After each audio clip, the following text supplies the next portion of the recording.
Councillor Foti, that the agenda be adopted as circulated.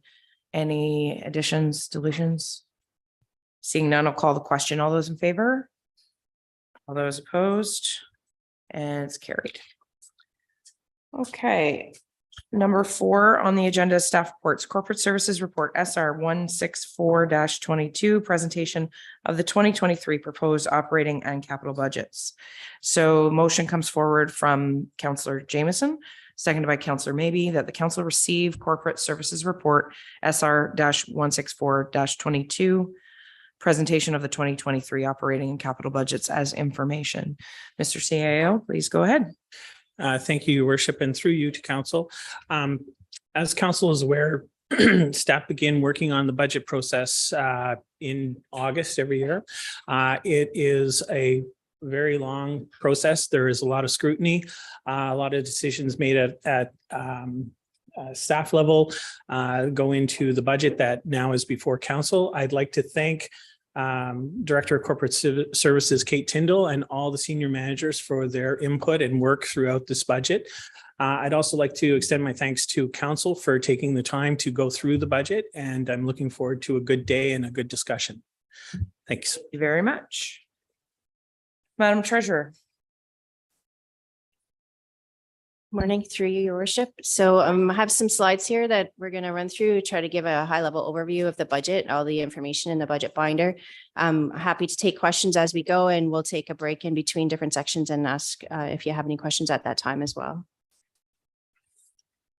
So just a brief agenda. I'm just going to go over a bit about our approach to the 2023 budget. I'll give you an overview of the budget, how it was put together, a little bit on the high level overview of the operating budget itself. And then we will be, each member of SMT will be coming up to talk about their departmental budgets.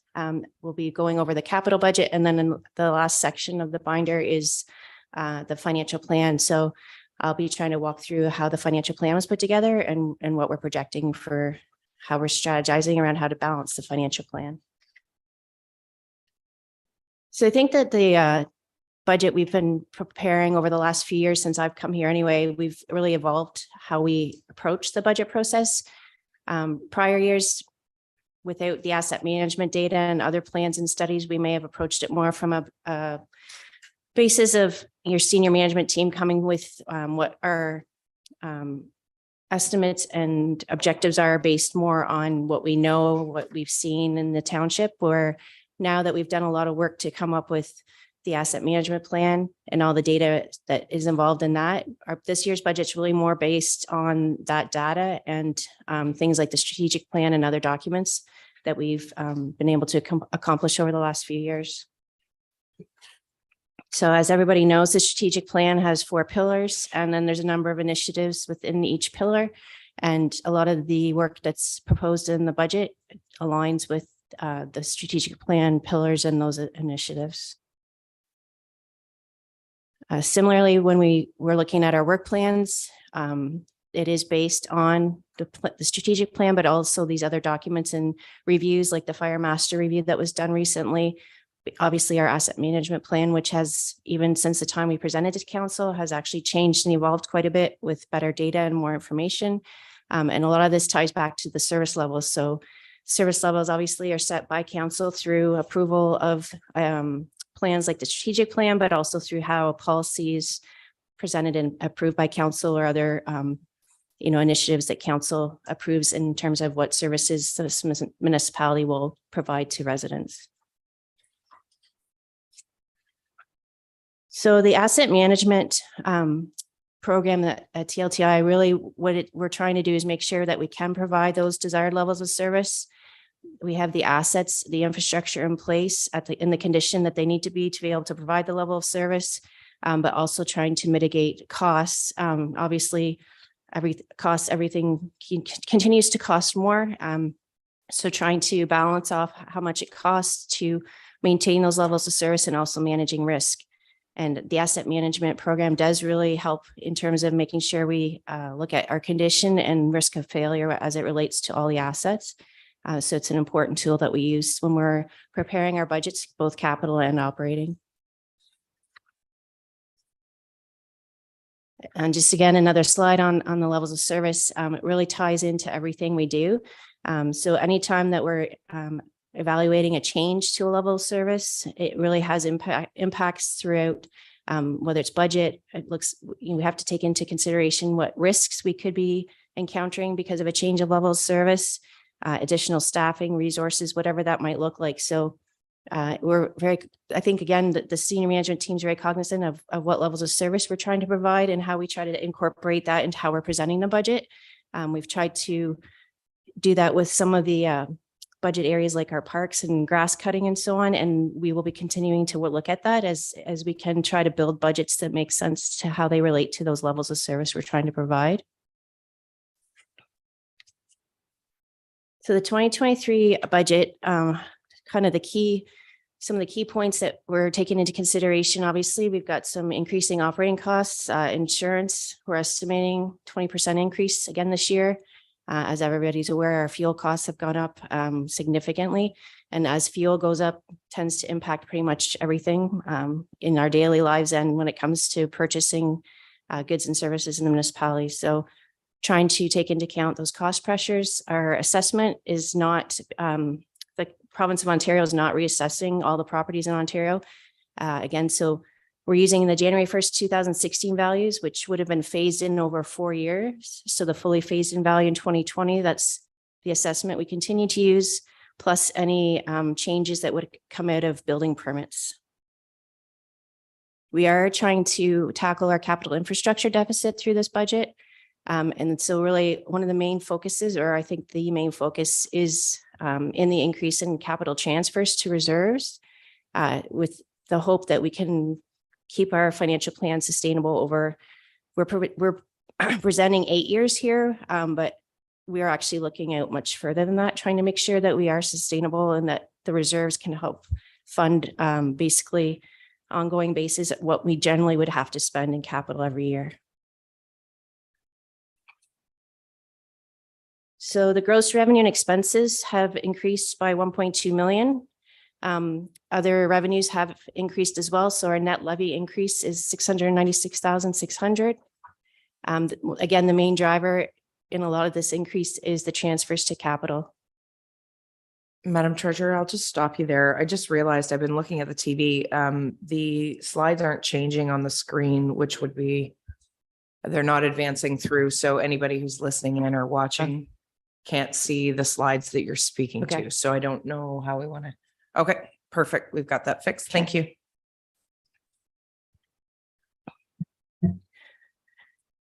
So this is a snapshot from the budget binder comparing year over year for the gross budget, our net levy requirement, and our assessment. And noted here is the updated calculation to the tax rate based on the assessment that we received the assessment roll after I prepared the binder, but it did slightly decrease our expected tax rate. So it's 0.00486 as opposed to 0.00488. So that's an increase of 0.0002757. That equates to about $27.57 per $100,000 of assessment.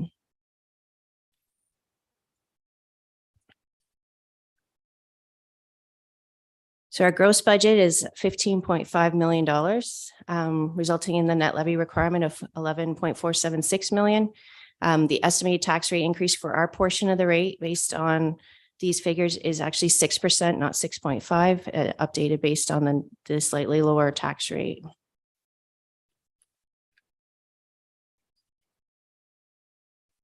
I'm not sure if it's a bandwidth issue on our, because I can see Megan moving and on her screen, it shows that they are advancing, but they're not advancing on mine. Same here. None of the counselors can see it. Okay. I'm more concerned about the public because we can see it here, but 6.5 was when I originally put the budget and the slides together. So that's what's in the binder. But based on the assessment roll that we received now, knowing exactly what the assessment is, it's now 6. And just as an aside, when the staff are doing this, they're basing it off the numbers previously until further numbers come forward, because that's what they have to work with. But that's the difficulty without the phase in, without MPAC doing their updated phase in. We're always basing it off of last year and hoping that that it would change. So.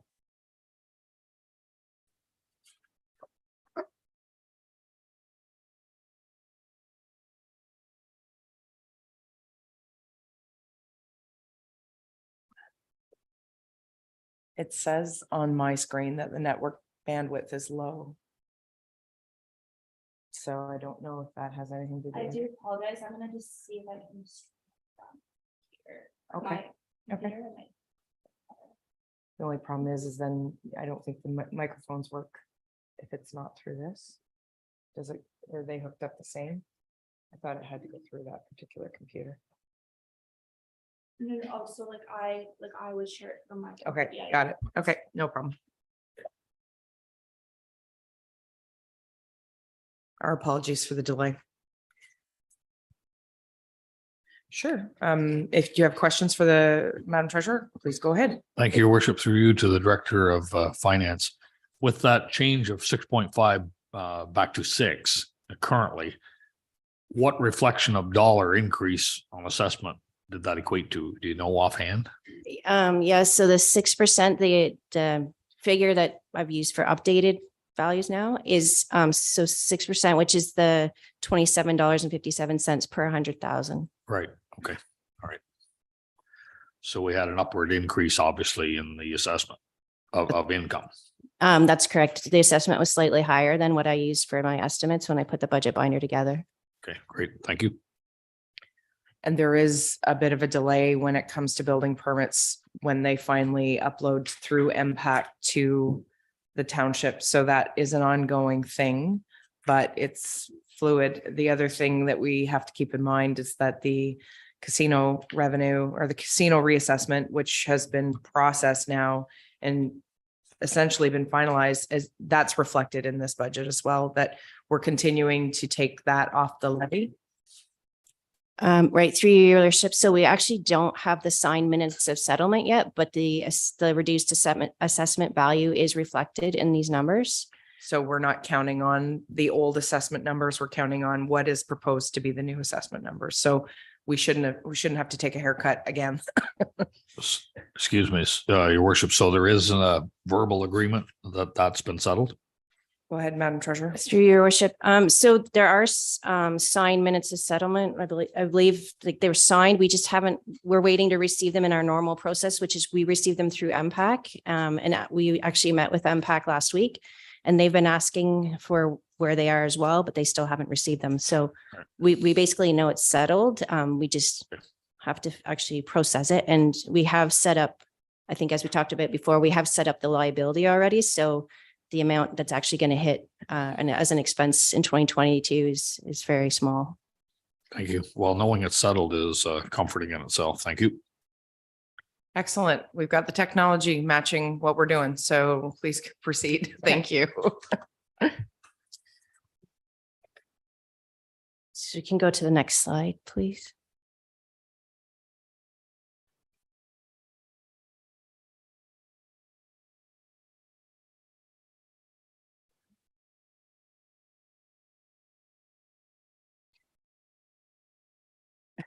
I'm gonna have to say it's the bandwidth.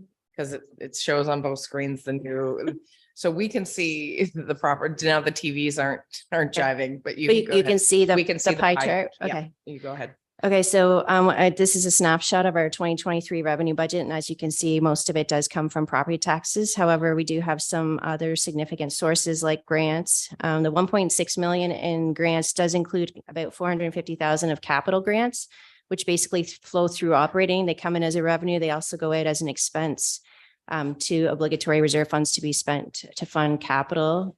So that money is just an in and out. At the casino budget, casino revenue, we have increased the budget from 400 up to 700,000 for 2023 based on what we've received this year to date. User fees and permits licenses have also increased.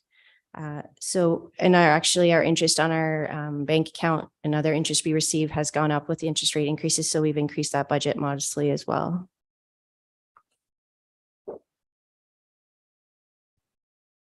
So the 2023 operating expense budget, again, just a snapshot to show how the portion of different category of expenses is made up.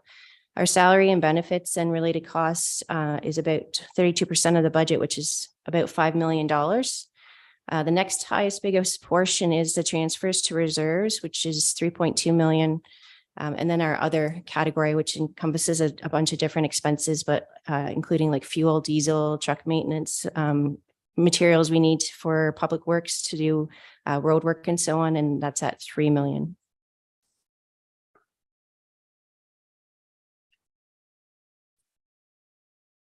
So just a table to show the transfers to capital reserves. And again, the $640,000 increase that we're proposing in the 2023 budget.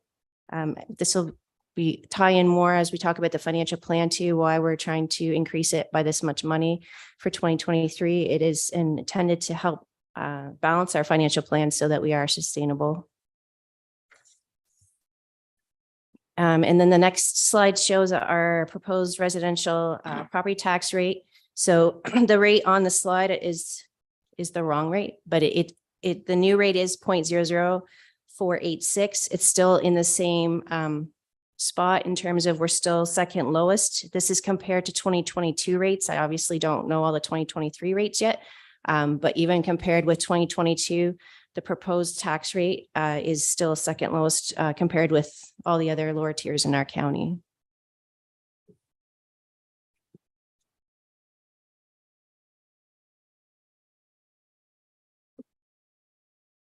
So a snapshot of our departmental budgets. These are the net numbers. So these would be our expenses and revenues net together. These are the net budgets for each area. These are offset by the taxation non-departmental budget, which basically is a revenue source in terms of the property tax revenue, and our Ontario Municipal Partnership Fund revenue comes in to that area. So from a net perspective, the taxation non-departmental is in a revenue position of about 10 million, and these are the net budgets for all the other departments. For the expense budget side of things, the biggest area is operations and infrastructure, which now includes all of our facilities and parks budgets. So it's at about 4 million. The next biggest is the taxation and non-departmental budget, which is actually at 3.6, but 3.2 million of that are transfers to capital reserves. And then external agencies at 2.5 million, which is the majority of which is OPP.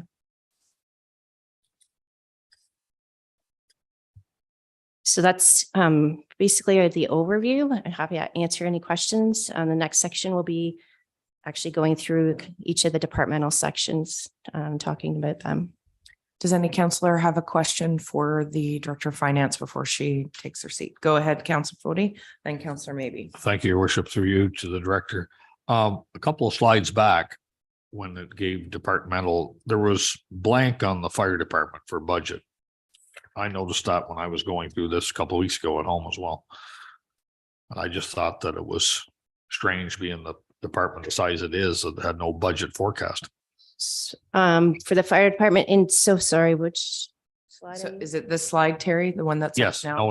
no, there's just a couple more back, I believe. One more back at least. One more. Right there. The budget for the fire services, it's blank, and I thought that seemed strange. So through your worship, that's when we realigned our capital reserve funds, they're now aligned with in terms of our asset categories within our asset management plan. So instead of having a fire budget, it's actually within fleet. So all the fire equipment, machinery, equipment, and so on is captured in fleet. So we don't look at it by department now, we look at by asset category. So when we look at the reserve fund for fleet, we're looking at all fleet for every department. Okay, all right, so I understand now. All right.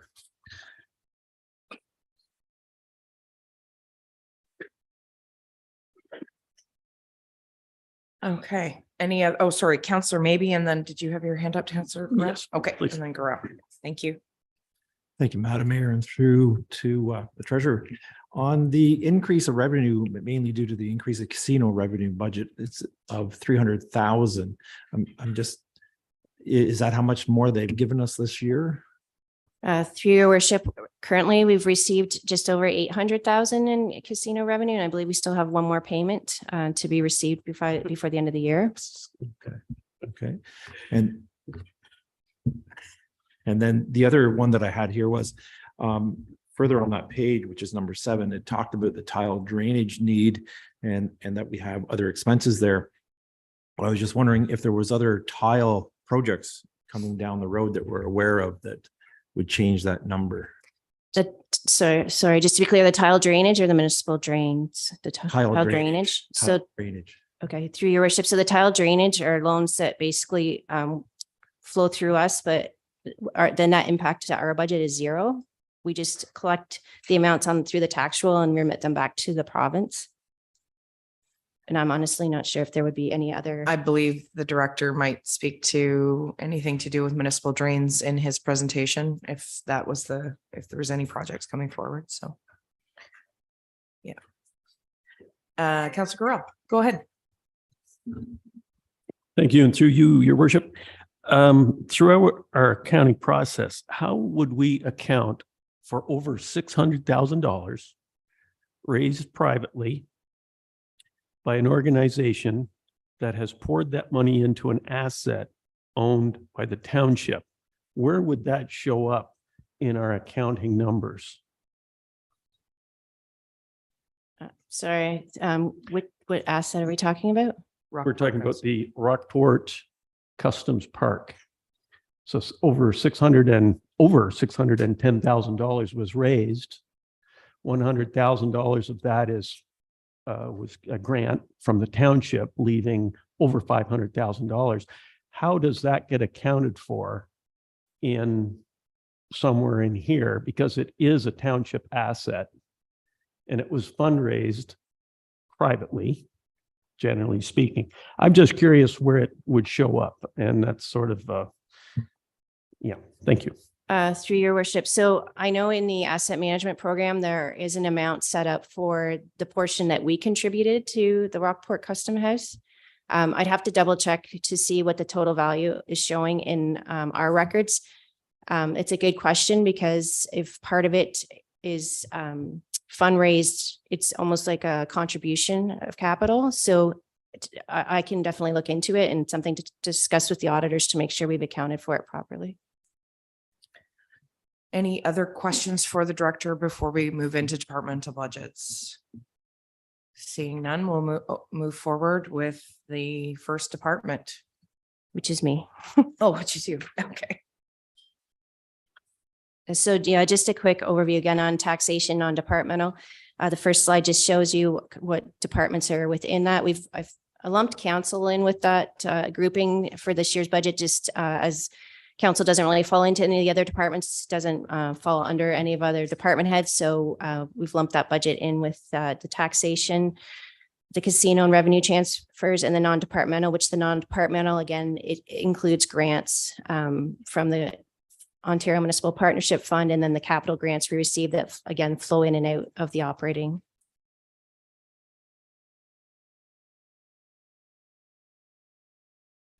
Are there any questions? Sorry, there's one more slide I can talk about, and then I'm going to pass it off to Steve. But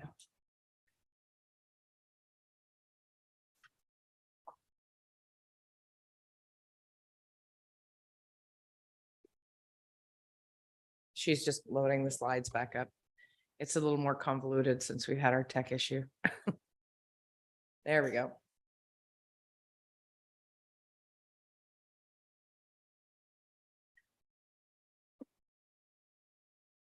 Is this the correct slide, Madam Treasurer? sorry.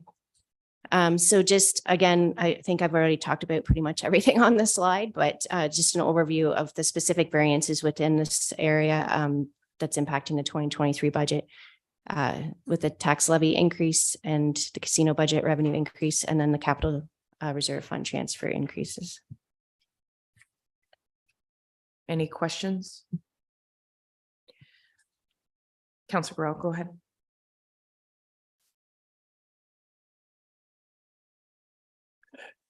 Perhaps it's later in our discussions here under the financial plan, but the capital reserve transfers is up 33%. Am I correct in saying that? Up 33% to increase? I believe that would be about right. Yeah. Okay, perhaps, I guess, under the financial plan, maybe we'll have a further discussion on that. And the casino revenue, that is a dartboard number, I assume, and we're being conservative, I hope. Yeah, through your Does that worship. sound right? Yeah, that is a conservative estimate. I'm leery to increase it too much because Yeah. in case something happens and we don't receive it. What would we do if it was better than that number? So through your worship, so even for 2022, right now, we have received more than what we budgeted. So I'm going to be bringing a report to council. Once we get our final payment, I'll be bringing a report to council and asking for council approval to anything above the budget will be moved to reserve funds, capital reserve funds, or community grants if council wishes. So we go through a budget process here and a big unknown remains several $100,000 potentially getting transferred into our reserve funds, which could end up in the capital. So at this time, we're suggesting we need 640. That number could change if we so chose to be, if the casino revenue. Now, I know we wouldn't know that number until later in the year, like I take, and year end, I suppose. Is that fair to say?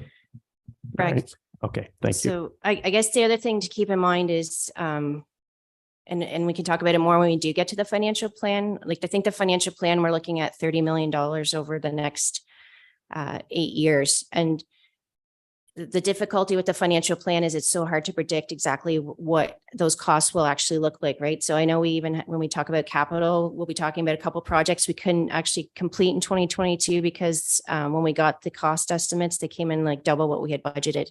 So it's just such a balancing act in terms of, yes, we will get some more money, likely be able to put in the reserves, but when we're talking about a few $100,000, which is great, like it's not any extra money we can get, it's definitely appreciated. But when we're looking at the next 8 years and potentially $30 million, the few $100,000, like if we don't always predict those costs as well as we might not be able to tell for sure what costs might go up. And so yeah. Caution. Yeah. Okay. I have Councillor Fody, then Councillor Jameson. Thank you, Your Worship, through you. A couple of years ago, we passed a budget with no casino money, or we budgeted at no casino money. And I personally kind of like the idea that we did it that way because previous councils, and you can't blame them, they relied on that. But we found out through COVID, we can't. Is all the casino money set to go into reserves? Because I'm afraid that we're going to go right back to the pitfall that other operations had fallen into. And as I said, the 20 and 21 proved that is a dangerous precedent set. Through your worship. So the casino money that we're budgeting is 700,000. The transfers to reserves are 2.6 million. So the casino money comes into the same department all the reserve transfers come out of. So in essence, it is part of that 2.6 million. But yes, definitely trying to budget conservatively on the casino revenue side while trying to keep increasing those transfers so that we don't kind of run into a problem where we may be relying on it. And if something does happen, we definitely want to be in a position where those transfers are still growing, regardless of what casino revenue comes in. The alternative is that we don't put any revenue in from there, the tax increase that was proposed would be significantly higher. So in order to keep up with the financial plan, which we'll get into later. True, but having said what you just stated, Madam Mayor, that's exactly where previous councils did budget with that casino money in mind. And as I stated before, I kind of like the idea of keeping it out, but I can understand the flow. I'm not making a decision one way or the other at this point. Thanks. Okay. Go ahead. Through your worship, I mean, that is a strategy that we could look at is, what level of casino revenue are we comfortable budgeting for? I'm not necessarily suggesting we change this whole budget, but going forward, what level, and anything above that, it comes to council and gets approved to move to capital reserves, which is what we have been doing because we've been estimating it low. But if we wanted to continue to estimate it low so we don't rely on it, I mean, that is a strategy we could look at. If that makes sense. Okay, Counselor Jameson, go ahead. So now I'm totally confused. Your worship, Councillor Gurrell's question, I just want to make a statement. You tell me if I'm right or wrong. At this stage, we are anticipating X number of dollars coming from the casino, and you've posted it in the budget as such. But we're assuming that other money may come. But I assumed reading all that whatever money would come in that would go into reserve would influence next year's budget, not this year's budget. So that's my statement. Is that even remotely accurate? Yeah, through your worship. Yeah, it's very accurate because everything's constantly changing, right? So as the budget was prepared and presented, it was based on the information available. But yes, if we do receive additional casino money above budget, it will be going to, I'm assuming council will approve that we put that into the capital reserves. So then the financial plan will get updated based on those updated numbers that have been put into the reserve above what I've projected in the current financial plan. So like the financial plan is a living document where every time we make changes to the asset management program that affect our capital requirements, or every time that the revenue that we receive is different than what I budgeted or estimated. And that's why it's built in that spreadsheet. And if anybody actually went in Excel, if anybody likes to use Excel, it's all formula driven. So every time that we make a change, it will automatically update the whole plan to try to account for those changes. So any additional revenue will flow through and be reflected in the financial plan and the budget for next year. Right. Okay. Just so I'm completely clear. So we pass this budget. What I worry about is frankly, the tendency to say, okay, we just got another $400,000. Let's open it up now. And what I'm hearing is, I hope that we pass a budget, we stick to the budget, and any windfall is pursued as we prepare next year's budget, or more correctly, as the senior management team pursues next year's budget. So we don't start playing in the sandbox in advance of that budget process. Is that reasonably correct? That would be my hope.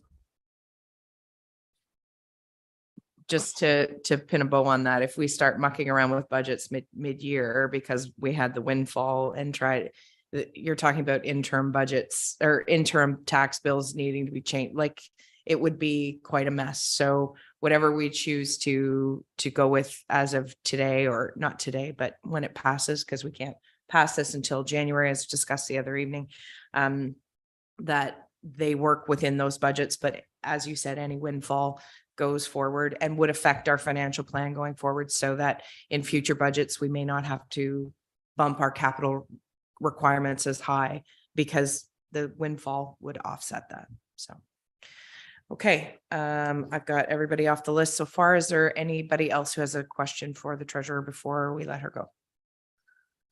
Okay, seeing none, we'll move on to the next department.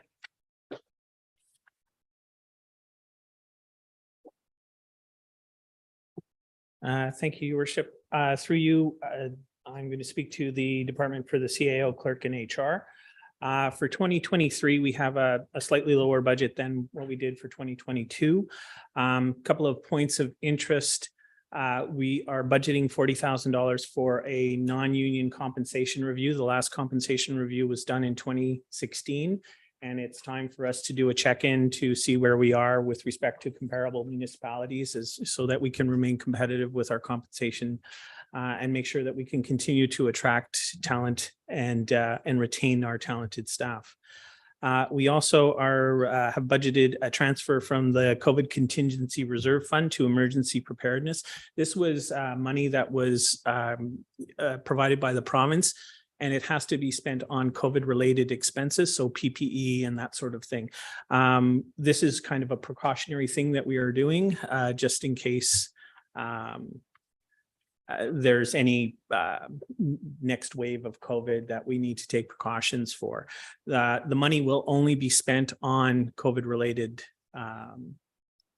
supplies per the requirements of the provincial government.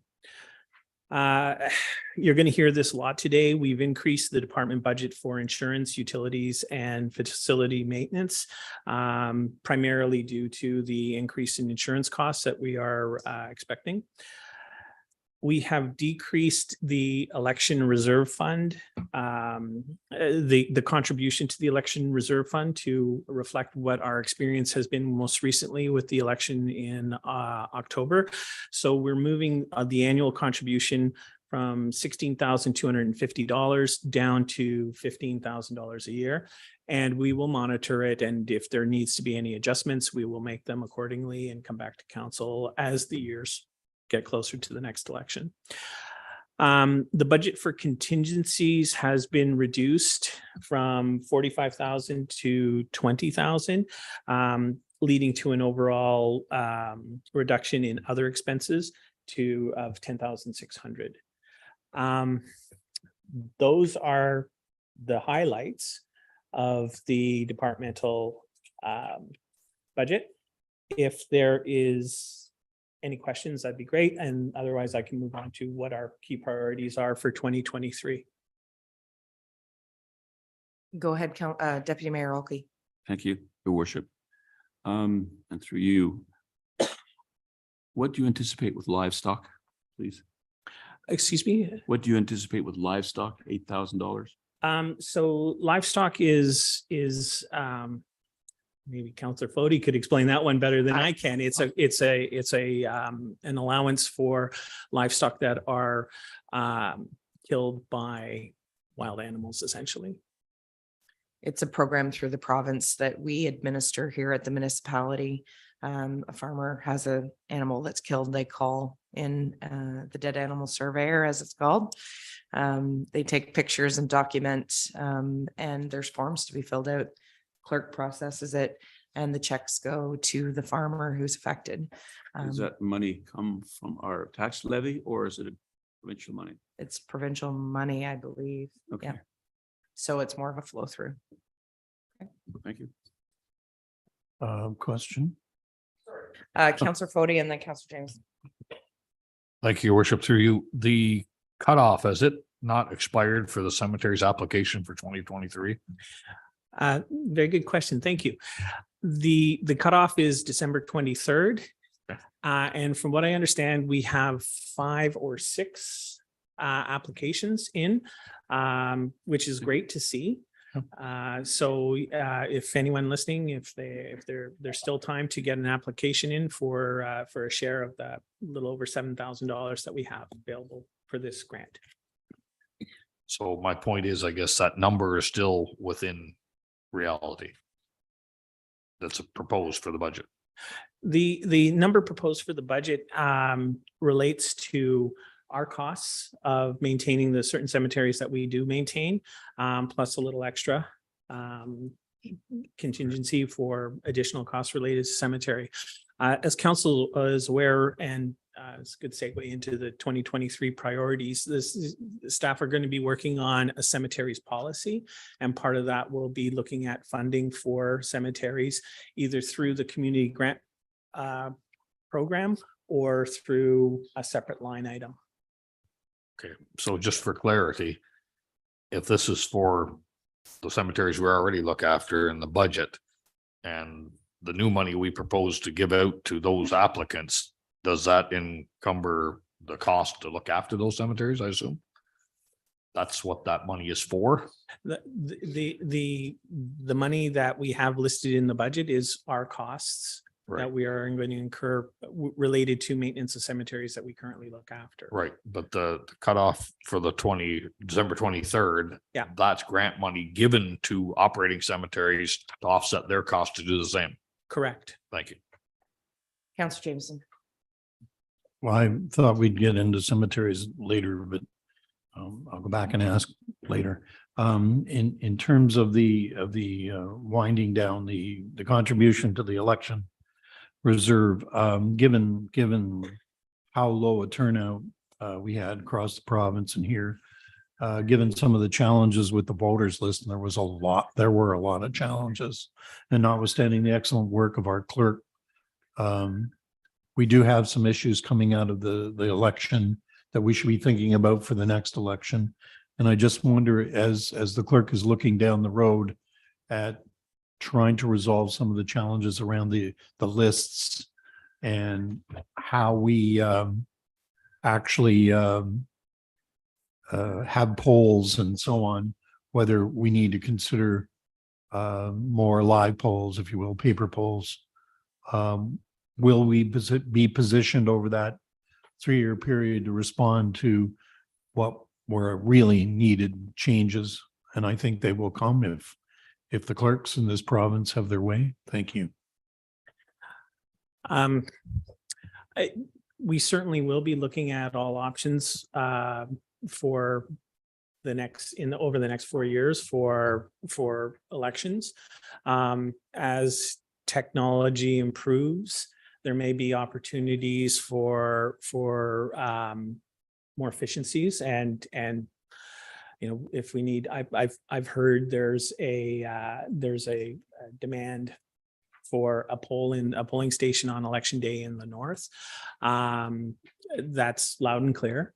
But we're also need to look at what's the most efficient way to run the municipal election. We'll be unpacking the statistics and how voters preferred to vote. The matter with the challenges with the voters lists, that information comes from MPAC, if I'm correct. Madam Clerk.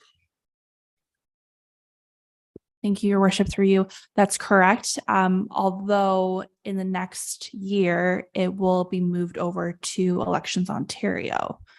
So that's something that we will have to see how things go with them, but lots of changes to come with the voters list.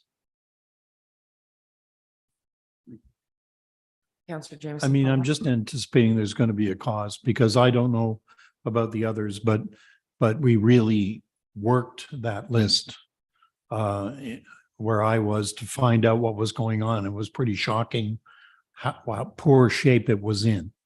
And that was just our ward. So I'm just saying, democracy feels like it's on the ropes just about everywhere. And we really need to, one, have a voters list that works, and two, have a strategy that encourages civic engagement and ultimately get people to the polls again. And that's my only point about just being a little thin on investment. And maybe it isn't thin, maybe it's absolutely appropriate, but I'm just trying to look ahead a little bit. Thanks. Appreciate. And just as an aside, we're on page 28 of the budget binder. If anybody's looking to the CAO clerk HR budget midway down that page 28. So moving on to key priorities for the department. There's a number of exciting things that we're going to be undertaking over 2023. A big one is the electronic records management and document management system, a new one coming into place. Can't wait for that one to happen, actually. In HR, we're going to be undertaking the non-union compensation review, as I touched upon earlier. HR is also going to do a review and update of HR policies to make sure that they are current and with best practices. The clerk's office is looking at corporate policies and bylaws for updates. That's one of those things for me. It would be nice to have a one-stop shop of where the most current of our policies are. And so with the document management system and an update of the policies, I'm hoping that we will have a one place where we can find everything at a moment's notice so that we make sure that we are working off of the current policy or bylaw. We are also looking at implementing new meeting software for council, which the clerk has spoke before to council about. And we are also paying some attention to our corporate health and safety initiatives with our corporate health and safety committee. And that's an area you don't want to ignore, to make sure that everybody who comes to work gets home safely at the end of the day, and that we're following best practices for health and safety in the workplace. And certainly not last on the priority list, but it's on the slide. It's our cemeteries policy, which I have spoken to previously. There's an awful lot of other things that the department's going to be working on, but these are kind of the big ones. Any questions for the CAO? Go ahead, Councilor. Thank you. And through you, your worship, the non-union compensation review, that would be in 2023, is that correct? That's correct. And when does the union current contract expire? Is that 24 or 23? 2024. 24. Would there not be a potential carryover, the discussions that have previously been held? And I would thank staff very much for kindly reducing the original document that said they would be compensated at the current rate of inflation. That went away.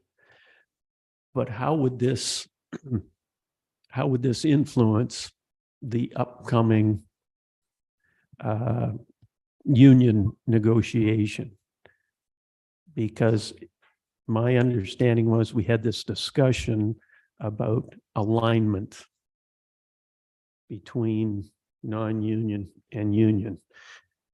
Do we see a problem here? I mean, I appreciate people need to have compensation. Is this an arbitration, or who does this sort of study? KPMG or? There are HR firms out there that will do compensation reviews and have a database of compensation at all different types of job grades within the municipal world. So we'll retain a firm to assist us with all of that. And, we're going to have to see what the compensation review says. My sense is that we pay, like we're in the ballpark for our office staff. I think we pay well for our public works staff. We'll have to see what the data says and what's reasonable for people. I'm not expecting huge swings to come so that, the office staff get a 20% pay raise based on this compensation review. And then this would be effective in 2024 anyway. We want to do the review so that we can come back to council with the data for the next budget year. So part of the next budget year will be getting some parameters from council for negotiation with the union, the collective agreement through the union. So come next August, I'm hoping that we will have that information that we can come to council with later on with the preferred budget. But we'll have to just see how it's going to go. But you raise a very valid point, Councillor Gorell. There has to be some parity. So we can't turn around to the office staff and say, everybody gets a 20% increase, for example, and then the union, well, you're getting 1%, So it is a consideration, but we also have to be reflective of we're an employer competing for a very small pool of talent out there, and we have to be competitive to attract good people and make sure that we can retain our people that we have here. Any other questions for the CAO? Seeing none, we'll move forward with the next departmental budget, which I believe is corporate services.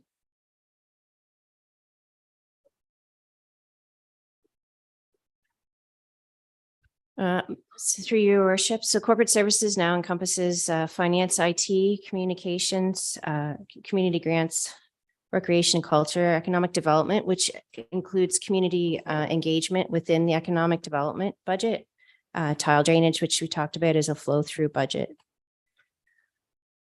So for the net budgets, you can see here that community grants has a net budget of 0 as we draw down the money from the reserve to fund the grants that are approved in the year. There's no net impact to the budget, the tax levy from within this budget. However, in the reserve fund transfers in the non-departmental section, that's where we actually move money to the community grants reserve. So it's kind of in and out and then out again. But the $100,000 we've proposed to put to the community grant reserve fund this year, and then if we've proposed to pull $100,000 out of the reserve to fund up to 100,000 in grants. If we don't approve that much in grant money, that money won't all be withdrawn from the reserve. Health services is for doctor benefits that we cover for the doctors within the township. And then, as we mentioned, the tile drains are also, the tile drainage loans are just a flow through as well. So there's no net budget. So the main variances for the 2023 budget, I've created a new communications department and basically reallocated budget from other areas. So it's not that there's necessarily new budget. It's just trying to pull communication costs into one department so we can better manage them, better understand them and track them. We have made reductions in the economic development budget, which includes community engagement. There's been no reduction to the amount we were proposing to provide to our peer groups and some of those other initiatives, but there are some areas where we think we might be able to be more efficient in how we spend.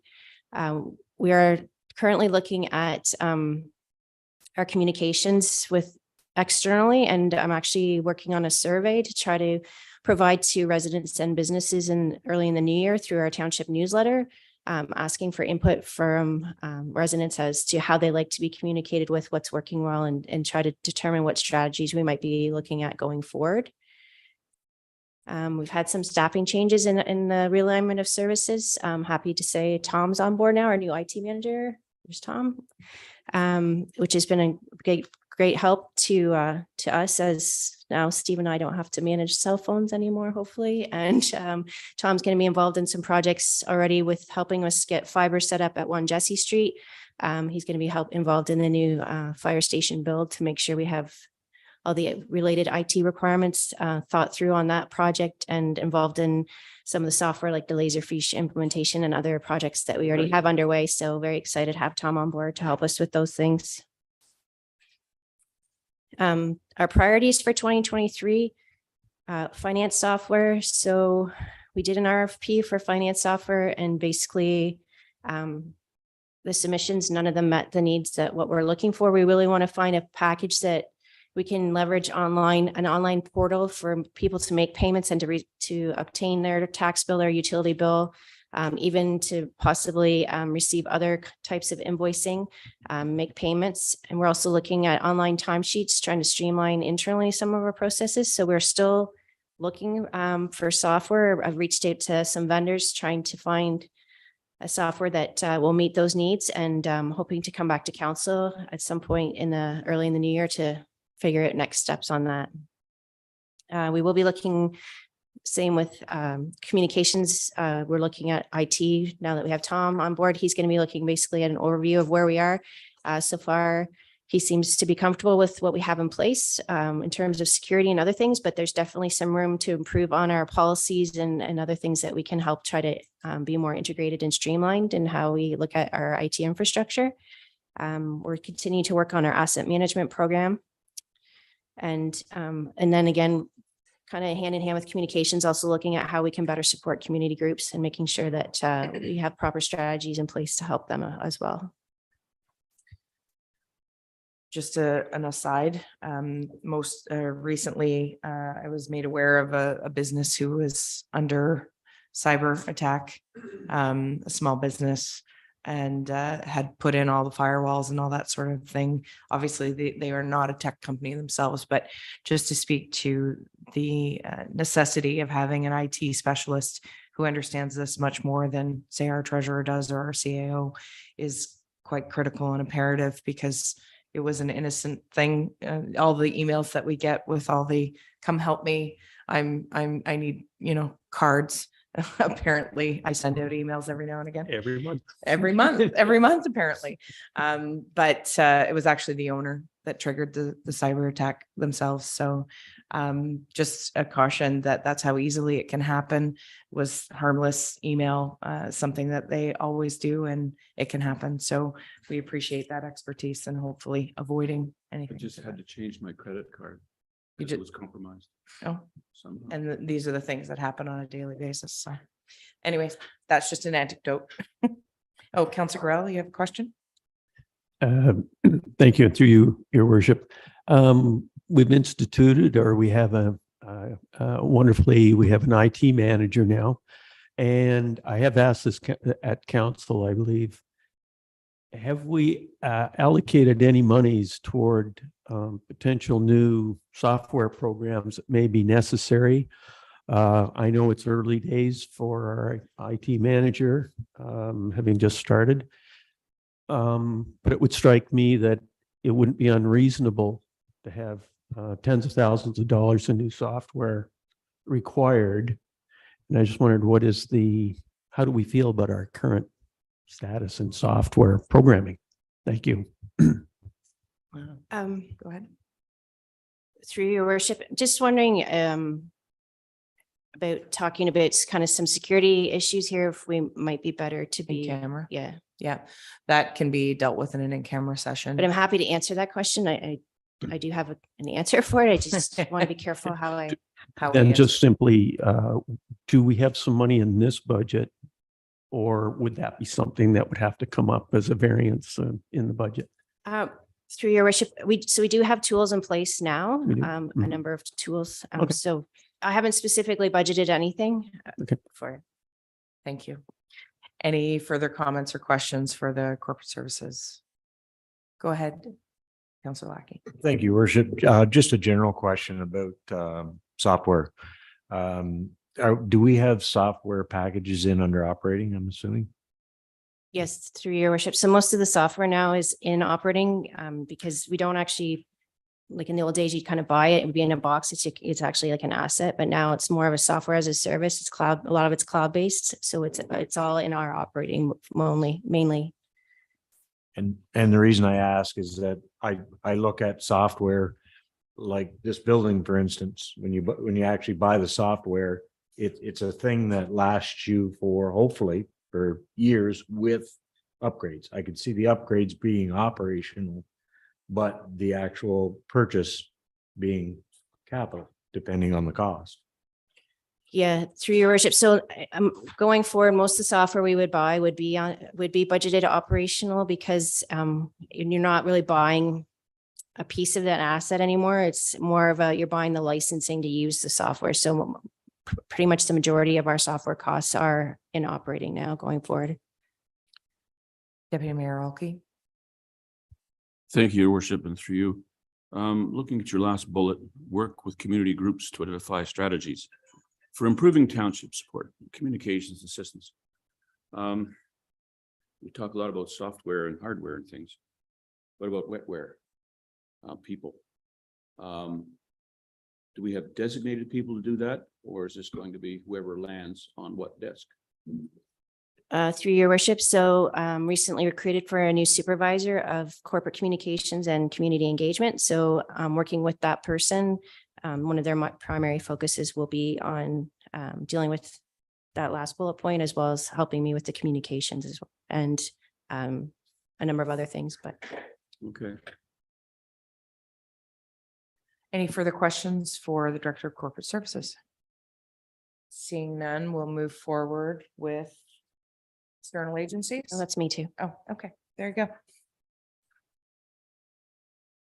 So the external agencies budget includes the police, the CRCA, and the library services. So just to touch on the police, the budget's actually projected to go down slightly. I was on a webinar yesterday about the OPP billing model. And it was hard to say for sure, but the impression I got is some of the costs might actually be going down because their staffing levels have gone down, which I would imagine is not intentional. But there was a comment about they were going to be trying to fill some vacancies in the next year. But overall, the trend they were talking about was the base services. Like there's two components, base services and calls for service. Base services are more the proactive services like running ride programs. That area is going down, trending downward, while their calls for service, which would be reactive, like motor vehicle accidents, domestic assault calls, those type of things are going up. And so that's a lot of what they were talking about, is the trends that they're seeing in the level of services they're providing. We're fortunate that our total budget is actually estimated to go down slightly. The other thing they did talk about was bringing on some other communities into the OPP model. So I'm also wondering if, as there's more a bigger area of people to divide the cost up, if that might be helping to contribute a little bit to ours is actually going down. Some of them aren't, but most of the costs it look like for most municipalities were either staying relatively stable or going down slightly. So, which is good news for us. And any other comments in regards to OPP? Councillor Fody and then Councillor Jameson. Go ahead, Councillor Fody. Thank you, Your Worship, through you. Just a comment. We're in a real comfort zone with the OPP we have covering our area. I mean, we all at this table are aware of some of the things they've done extraordinarily for our township, like a major drug bust and those types of things. Most of their work we don't know about, don't see, and aren't aware of. I ended up in a situation just yesterday morning that I had to make a phone call to the OPP on behalf of a resident. They responded within the hour, and it wasn't a requirement. It wasn't an immediate emergency, but yet that's how they responded. So the ones I've seen, the reaction and the service we get from our local OPP, hats off to them. And reading this decrease, I just assumed maybe it was a case of less money being paid out for those on leave, but that was just a guesstimation on my part. Thank you.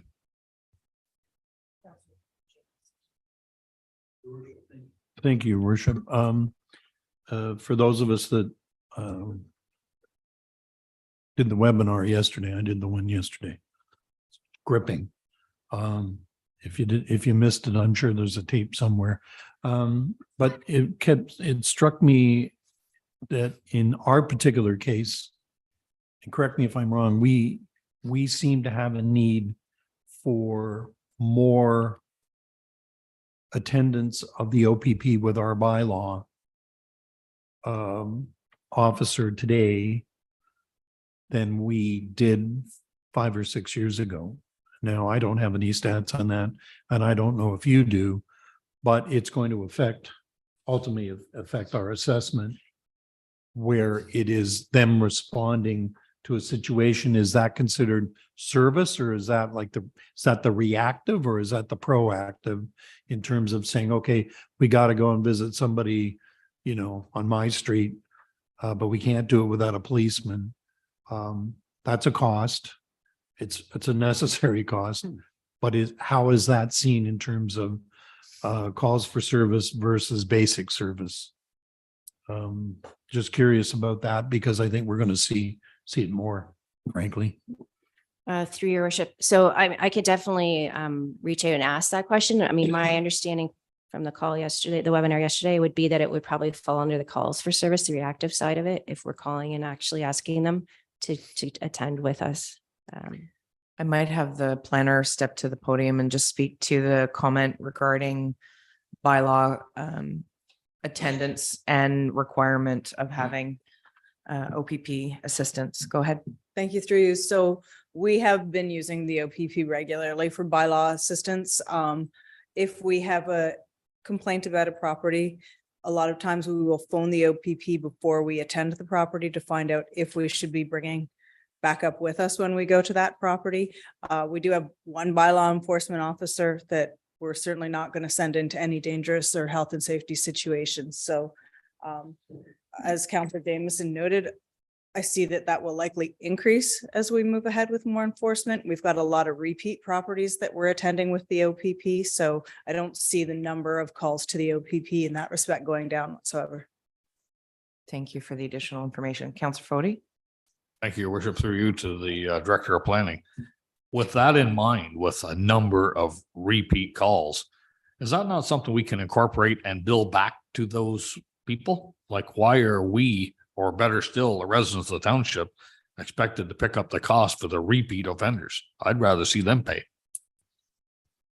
I don't know that we can bill that back because that's a public service that's being provided. It's a cost of enforcement, and it's a health and safety issue for us in terms of providing support for our bylaw enforcement officer. So as the Director of Finance mentioned, that we can look into what the costs associated with that are, but we don't have a mechanism to be able to bill that back. And the fines that we have associated with our AMP bylaw, depending on what we're going out there for, certainly are not at a level where we would recover any costs associated with that. But that could be something that we potentially might look at in the future, but I would anticipate that the costs of finding that, given the nature of the properties that we are attending with the OPP, we're likely not going to recoup those costs, even if we do issue tickets, because it'll get registered on title, worst case scenario. And a lot of times it may be a tenant at a property, or it may be somebody that's already financially unstable at a property that doesn't have the means to pay those types of things. So there's a lot associated with when we do bring the OPP to a property. Okay, thank you. I have no issue with the OPP accompanying our bylaw officer. That would be the least of my worries. Thank you. Counselor Jameson, you had your hand up? No, you're good? Okay. Okay, back to external agencies, CRCA. Through your worship. So the CRCA budget document was also included in the binder. I don't really have much to say unless anybody has questions on it. Counselor Lackey. Thank you, Your Worship. With everything that's going on with the provincial side of things with CRCA, with the potential reduction in services provided to us, will that be reflected in the future, or do we know where that's going right now? Through your worship. So CA or the Director of Planning might be able to answer better, but my understanding is we are going to be negotiating, I think, agreements with the CRCA for the specific, there's different levels of services they provide, and we'll be having to actually negotiate agreements with them, which will outline. So I expect it would, if there are just impacts to costs, that it would likely be contemplated in future budgets. And could I get more clarification? I see I haven't got the page here in front of me, around 70,000 for CRCA initiative, I believe, for updated mapping for floodplain, which is over and above our levy. What sort of say do we have there? Like, why is it done that way? Why isn't that included? Go ahead, Madam Planner. Thank you, through you. I can speak to that more when we get to the planning department. However, that's over and above the standard level of service that they offer. It's a special study that they're proposing to do with grant funding. So the $76,000 would be our allocation based on our amount of shoreline. So they're to go back to the service level agreement based on some of the changes that have been made. The Conservation Authority needs to identify what the basic services, the core services are, and then set out any additional services that they have offered us in the past and allocate a cost to that. And then we need to determine what level of service through the agreement that will come forward to council that we'd be looking for from the Conservation Authority. With respect to some of the other more recent changes as it relates to Bill 23, there's some significant impacts to the Conservation Authority through that bill. At this point, we've been advised that it's business as usual because the actual implementation dates haven't been established through that legislation. But we don't know what the impact to the Conservation Authority is going to be at this point, or how that's going to impact at the level of service that they can offer us. So I do have some more questions, but you're going to give us an opportunity when we come to your budget. Okay, I'll leave it till then. Thanks. Any other questions regarding the CRCA budget? Seeing none, we'll move forward with the next item, which is library. Yeah, so I'm gonna pass it over to Dana now.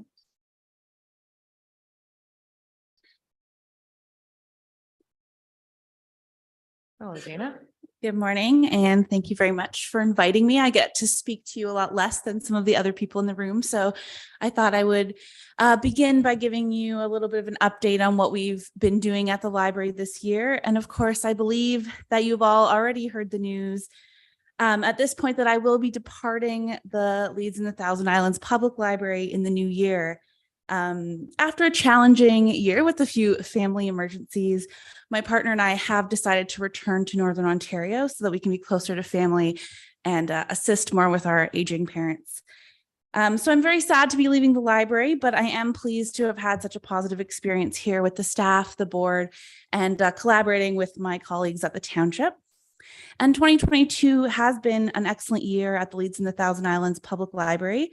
We were able to restart a lot of our programming initiatives, including the Summer Reading Club, classroom visits with ties, outreach at the Sealy's Bay Retirement Home, and other special events. And this fall, we were able to expand our hours to include evening and morning hours in all 3 branches, which had been reduced during COVID. So I'd like to begin by giving a bit of a high-level overview of the library's budget, and then I'll talk a little bit about some of the projects we have planned for 2023. So for 2023, we are projecting provincial and self-generated revenue that's in line with the 2022 budget. We've also received a grant of $34,000 from the Ontario Trillium Foundation's Resilient Communities Fund, and that will go towards furnishings and equipment upgrades in all 3 branches. This budget does include an increase in salaries and benefits that reflects the return to our morning and evening hours back to our 2019 pre-COVID service levels in all 3 branches, and also the expansion of the OMERS pension plan to include the library's part-time staff. To minimize the impact on the overall budget, we have worked to find some other internal savings to offset some of those increased expenses in an effort to minimize the impact on the overall budget. And we're continuing to take advantage of things like consortia purchasing and province-wide library partnerships to access essential software and digital library products. So this budget reflects an overall municipal contribution of $465,700. It's an increase of around $29,000 that will allow us to return to our 2019 service levels in terms of open hours. And around 1/3 of that increase is related to benefits costs due to the changes to OMERS, because the library has the majority of our staff are part-time staff. So this has a more of an impact on our budget than we might see elsewhere. If we could go to the next slide. So looking ahead to 2023, some of the projects we'll be focusing on welcoming and orienting a new library board and also recruiting a new library CEO. We are going back to expanded programming for children and youth. So we've started that process already, and plans are in place for the new year to resume more of our regular weekly library programming, increasing our partnership opportunities with community groups, and the development of more community-led programming or community partnership, and the development of collection projects that result from an extensive collection review or evaluation that happened earlier this year. So that will include things like seeking grant funding to support targeted collection building. So we've already applied for one grant that we are hoping to hear about in the new year that would allow us to expand some of our large print collections and improve accessible services for our seniors. One of the significant investments in our budget is obviously the library staffing, who are vital to providing welcoming and accessible services at the library. Just as an anecdote, the most common feedback that I hear about the library from the community is just how much people enjoy interacting with the library staff, and that they are, the best asset that the library has to provide to the community. So our budget does reflect that return to regular morning and evening hours in all 3 branches, which is our pre-COVID hours. Those hours allow for extended programming, so after school and evening programs, and they provide more flexibility for residents who are working or commuting to access the library outside of regular office hours, which is feedback that we have been receiving when we had our shortened hours. So that reflects, so that budget does reflect an increase in casual and library clerks staff hours to support the evening opening, because we have additional staff in the evening for both safety and also to allow that programming to happen. The next slide, the library's collections and public services are at the core of our mandate. So this year, our budget is status quo in terms of our collections project. So we will be planning to maintain our collections budget, having regular additions to the collection in all three branches. We are also working on resuming our collection rotation program. So new additions will move through all three branches again using our regular courier service, and there will be no additional cost for that, but it does mean that new material will be available to the residents in all three branches more easily. And we will be continuing with our consortia purchasing with public libraries across Ontario to provide collection of over 3,000 digital magazines, as well as downloadable audio and ebooks. And we also have a regional consortia that we use to access our professional cataloging and circulation software. We have increased the funding for our programming just a bit in anticipation of the return to expanded programming for children and youth that's planned for the new year. But to enable that, we have reallocated funds in some other areas. And finally, I would like to just briefly discuss the library's kind of infrastructure, so administrative and physical infrastructure budget. So we have included in that budget the $34,000 grant project that's funded through the Ontario Trillium Foundation. We are continuing to work with the township staff on aligning our administrative functions. So we are working very closely on the financial, HR, and payroll. And now we're also talking about ways we can align our IT projects at the library as well. And we also have reduced some of the historically underspent lines that were in the budget around the building. So building maintenance, equipment and tools, things like that, that have been underspent for several years in a row to minimize the overall impact on the budget. Yeah, so in conclusion, I just wanted to thank you for having me again. And of course, extend my best wishes for the library. I'm very sad to be leaving LTIPL, but I'm hoping that I'll have the chance to maybe see you all one more time before I go in the new year. Thank you very much, Dana.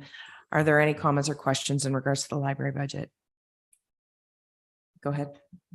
Just a general best wishes to you in your future, and thank you for steering the ship as well as you did. Thank you. Any Councillor Fody? Thank you, Your Worship, through you. It's very sad news to hear that from our perspective. If that's what needs to happen in your life, then as Councillor Lackey said, all the best to you. You've been a huge breath of fresh air here, but maybe more importantly, affecting the township is your professionalism.